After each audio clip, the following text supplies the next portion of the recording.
সরকারের কাছে কয়েকটা বিষয় জানতে চাই। শিলিগুড়িকে আন্তর্জাতিক লজিস্টিক হাব তৈরি করার জন্য রোডম্যাপ কোথায়? সীমান্তবর্তী জেলাগুলোর পৃথক পৃথক উন্নয়নের জন্য কি কি পরিকল্পনা আছে?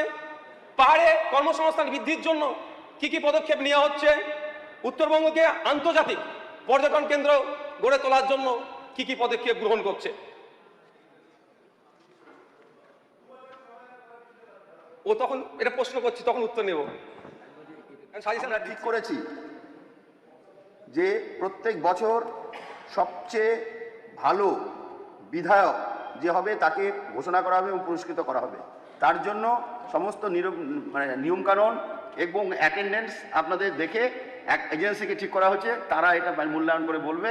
প্রত্যেক বছর একজন করে বিধায়ক বেস্ট বিধায়ক বলে ডিক্লেয়ার রাখার জন্য অনুরোধ করছি শ্রী নওশাদ সিদ্দিকী মহাশয়কে।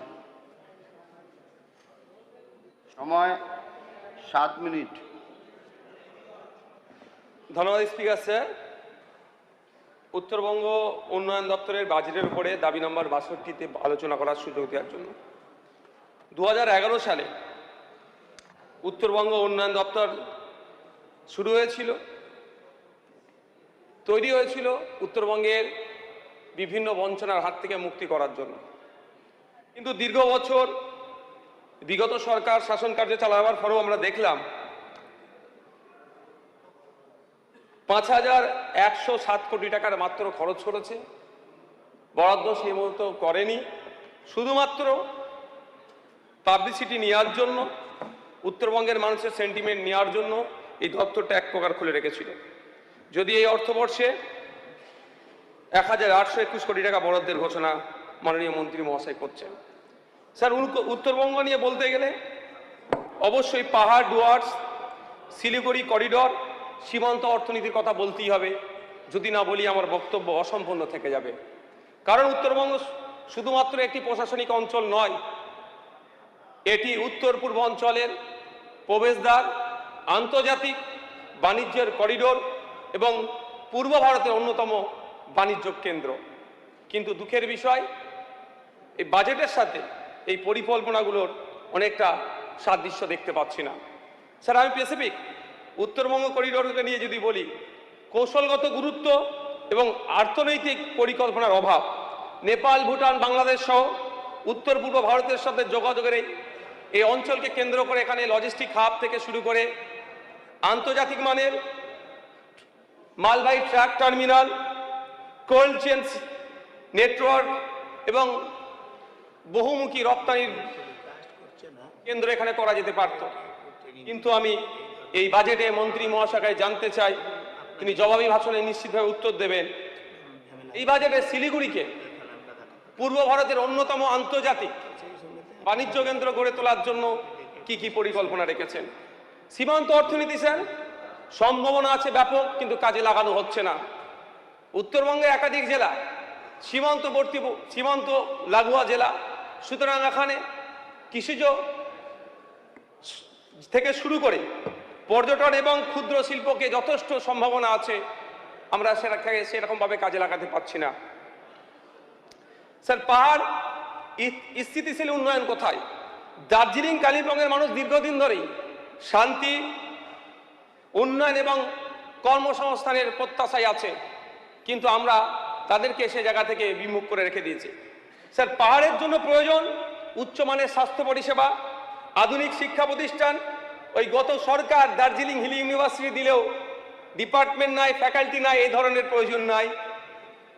তথ্য প্রযুক্তি এবং দক্ষ উন্নয়ন কেন্দ্র, পরিবেশ বান্ধব ইকো ফ্রেন্ডলি ট্যুরিজম দরকার, নিরাপদ পানীয় জলের ব্যবস্থা, ভূমি যে ধস হয় সেটা প্রতিরোধের জন্য অত্যাধুনিক পরিকাঠামো, স্থানীয় যুবকদের জন্য কর্মসংস্থান। সেই বিষয়টা দীর্ঘমেয়াদী কোনো পরিকল্পনায় বাজেটের মধ্যে লক্ষ্য করলাম না। স্যার, ডুয়ার্স পর্যটনের বিপুল সম্ভাবনা আছে, কিন্তু পরিকাঠামো অপর্যাপ্ত। স্যার, সেই লক্ষ্যে ডুয়ার্সের যেহেতু পর্যটনের ব্যাপক সম্ভাবনা আছে, আমি কয়েকটি প্রস্তাব বা কয়েকটি বিষয় আমি জানতে চাই। পর্যটকদের জন্য আন্তর্জাতিক মানের হোমস্টে সেখানে কতগুলি আছে? স্থানীয় যুবকদের জন্য কর্মসংস্থানের কি ব্যবস্থা আছে? হোমস্টে, ইকো ট্যুরিজম এবং স্থানীয় যারা উদ্যোক্তা আছে তাদেরকে কি কি ফ্যাসিলিটি দেওয়া হচ্ছে সেই বিষয়টাও এখানে থেকে যাচ্ছে। কারণ এই উন্নয়ন তখনই হবে ডুয়ার্সের যদি স্থানীয় মানুষজন এই উন্নয়ন যজ্ঞে সামিল হয়। নাহলে কলকাতা বা বিভিন্ন বাইরের আউটসাইডার গিয়ে ওখানে হোমস্টে বানাবে, ওখানে হোটেল বানিয়ে মুনাফা নিয়ে চলে আসলে স্থানীয় মানুষদের সেই অর্থে কোনো লাভবান হবে না। স্যার, আমি সরকারের কাছে কয়েকটা বিষয় জানতে চাই। শিলিগুড়িকে আন্তর্জাতিক লজিস্টিক হাব তৈরি করার জন্য রোডম্যাপ কোথায়?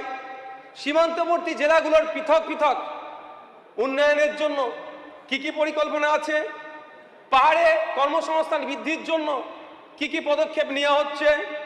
উত্তরবঙ্গকে আন্তর্জাতিক পর্যটন কেন্দ্র গড়ে তোলার জন্য কি কি পদক্ষেপ গ্রহণ করছে?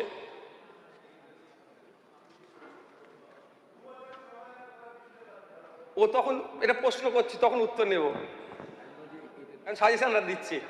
স্যার, উত্তরবঙ্গের উন্নয়নের কথা বলতে গেলে পুরো উত্তরবঙ্গকে একক জনে দেখানো হয়, কিন্তু এই ধারণা থেকে আমাদের বেরিয়ে আসতে হবে। 8টি জেলাকে কেন্দ্র করে 26,200 বর্গ কিলোমিটার ভূখণ্ড আছে পশ্চিমবাংলার ভূখণ্ডের মধ্য থেকে, তাকে নিয়ে একটা বৃহত্তর উত্তরবঙ্গ গড়ে উঠেছে। 8টি জেলার 8 ধরনের সামাজিক ভৌগোলিক অবস্থান আছে, যেমন দার্জিলিংয়ের কালিম্পং, জলপাইগুড়ি, আলিপুরদুয়ার, কুচবিহার,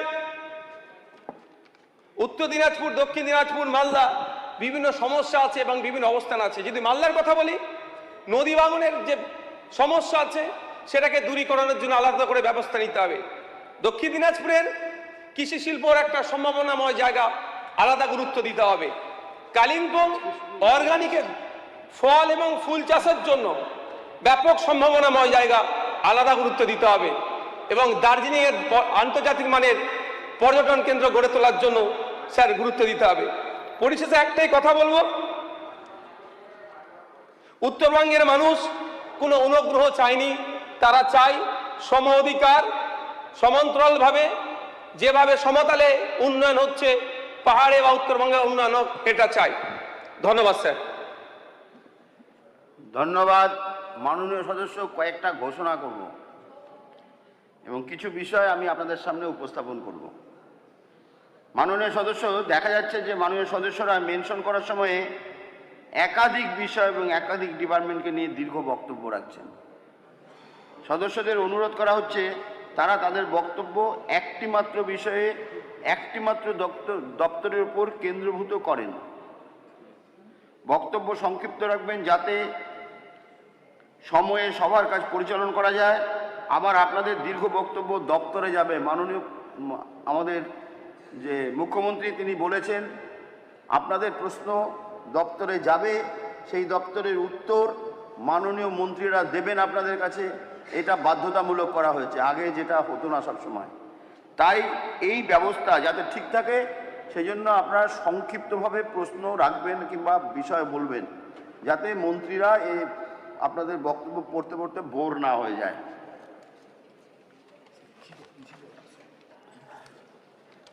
আরও দুটো বিষয় বলছি। আপনাদের জ্ঞাতার্থে জানানো হচ্ছে যে institute of chartered accountant of India থেকে আমাদের কাছে একটা অনুরোধ এসছে যে ওনারা একটা সেমিনার করতে চান আপনাদেরকে নিয়ে, how to study budget and accounts. তো আপনারা যদি সম্মতি থাকেন তাহলে ওনারাই করবেন, সমস্ত কিছু ওনারাই করবেন। এইটা গেল একটা। দ্বিতীয় হচ্ছে স্টেট ব্যাংক অফ ইন্ডিয়া আমাদের কাছে অনুরোধ করেছে, ডিজিটাল ফ্রড খুব বেশি হচ্ছে ব্যাংকিং সেক্টরে, ওনারা এটার উপরে আরেকটা সেমিনার করতে চান এবং আপনারা যদি অংশগ্রহণ করেন তাহলে আমি সম্মতি জানাবো। ডেট পরে জানানো হবে। আমরা ঠিক করেছি যে প্রত্যেক বছর সবচেয়ে ভালো বিধায়ক যে হবে তাকে ঘোষণা করা হবে এবং পুরস্কৃত করা হবে। তার জন্য সমস্ত নিয়মকানুন এবং অ্যাটেন্ডেন্স আপনাদের দেখে এক এজেন্সিকে ঠিক করা হচ্ছে, তারা এটা মূল্যায়ন করে বলবে। প্রত্যেক বছর একজন করে বিধায়ক বেস্ট বিধায়ক বলে ডিক্লেয়ার করা হবে।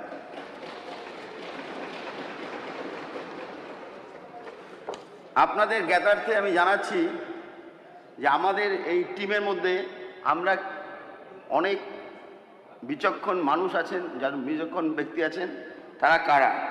আমাদের মধ্যে মহিলা মেম্বার আছে 37 জন 292-এর মধ্যে। মেম্বার্স হ্যাভিং LLB ডিগ্রি অর্থাৎ আইন নিয়ে পড়াশোনা করেছেন এমন আছেন 20 জন। মেম্বার্স হ্যাভিং চার্টার অ্যাকাউন্টেন্ট 1 জন, কিন্তু আমাকে ধরা হয়নি, তাহলে 2 জন হবে। মেম্বার্স হ্যাভিং MBBS 9 জন। মেম্বার্স হ্যাভিং PhD ডিগ্রি 6 জন। Members having post graduate degree 70 জন। মেম্বার্স হ্যাভিং গ্র্যাজুয়েট ডিগ্রি 108 জন। Members below 30 years of age 4 জন। ইয়ং, একদম ইয়ং, 30 ইয়ার্সের কম যাদের আছে। আর members age 30 to 50 145। Members above 50 years of age 147। Newly elected members 181, যারা ফার্স্ট টাইম এসছেন। আমি তাদেরকে অনুরোধ করব, আমাদের এখানে অনেক মেম্বার্স আছেন যারা 3 বার 4 বার ধরে মেম্বার আছেন, তাদের কাছে যদি কোনো বিষয় জানতে চান তাদের কাছে আপনারা জেনে নিতে পারেন। আমি নাম জানি, আমাদের ওইখানে আছেন যারা, অনেকেই আছেন, তো আপনারা তাদের কাছে কথা বলে যোগাযোগ করে বিষয়ে ইয়ে করতে পারেন। কারণ আপনাদের মধ্যেই কেউ হয়তো বেস্ট বিধায়ক নির্বাচিত হবেন 1 বছর পর, 5 বছরে 5 জন হওয়ার স্কোপ আছে। তো এই বিষয়গুলো আমি আপনাদের সামনে রাখলাম। আমাদের মানুষরা, সারা পশ্চিমবঙ্গের ভোটাররা নির্বাচিত করেছে বহু আশা আকাঙ্ক্ষা নিয়ে। তো আমরা আমাদের যে সময় ওনারা দিয়েছেন, অর্থাৎ বিধানসভা চলবে, সেই সময়টুকু যাতে ফুললি ইউটিলাইজ করা যায়, পশ্চিমবঙ্গের উন্নতি করা যায়, সেই জন্য আপনারা সবাই সচেষ্ট থাকবেন। আমরা সবাই মিলে পশ্চিমবঙ্গকে আবার সেই জায়গায় নিয়ে যাব, what Bengal things today India things tomorrow, সেই কথা যেন আবার শুনতে হয়, এবং আমরা সবাই মিলে কাজ করলে সফল হব।